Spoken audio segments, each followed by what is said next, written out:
was like some real sense of something big was going to happen.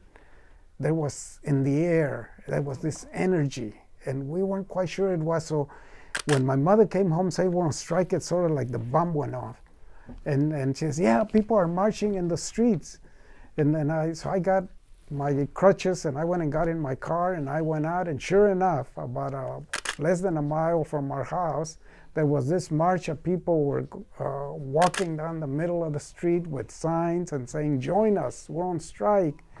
And I'd never seen anything like that. I'd seen the marches on television that in the South, and it looked scary, but I was fascinated by the idea that people could stand up and fight for their rights. And when they were saying, join us, I said, I'm not sure I want to do that. I said, so that was my first exposure to the Farm Workers Union and the grape strike. And then from there, the next thing we heard is that there was going to be a union meeting, a strike meeting. And it was going to happen on September the 16th, which, as you know, is Mexican Independence Day. That's a day when all of us from Mexico are full of revolutionary fervor and a sense of who we are. And so I thought, this is amazing. And the meeting was going to take place at Our Lady of Guadalupe Church. So I got on my crutches and I went to this meeting. And it was being held in the community hall. I walked in the door, and the place was jammed. I mean, every seat was taken. People were standing around the edges in the room. And there was this huge excitement. People were chanting, and they were saying, Viva la huelga, Viva la causa. And my eyes were big, because I'd never, ever experienced anything like that. Never. And then I said, this guy, César Chávez, must be an incredible person to be doing all of this. I just thought he must be like 8 feet tall, and he must be this great, big, powerful person, with a deep voice, or like the voice of God, like James Earl Jones, something like that. And I was amazed, and I was just couldn't sit still.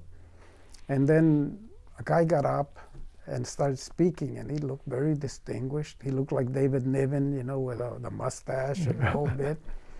And I thought, that must be César Chávez. But then he says, and now I want to introduce César Chávez. Was that Gilbert? César Chávez walks up, and he's like 5'5", very soft-spoken. And I was saying, oh man, how can this be César Chávez? What happened to the deep voice and the big 8-foot person guy? I was a little bit disappointed.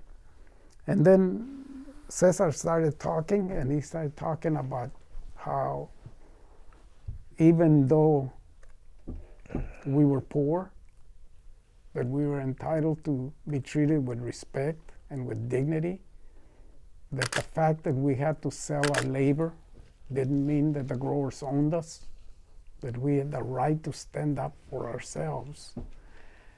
And I forgot all about how short he was and how soft-spoken he was. All I could just start saying, this guy is speaking to me. He's speaking about who we are and what we should be treated like in this country. And I was sold. I mean, there was a vote that was taken to join the strike, but by then to me it didn't matter. I mean, I was sold. To me, this was an incredible experience.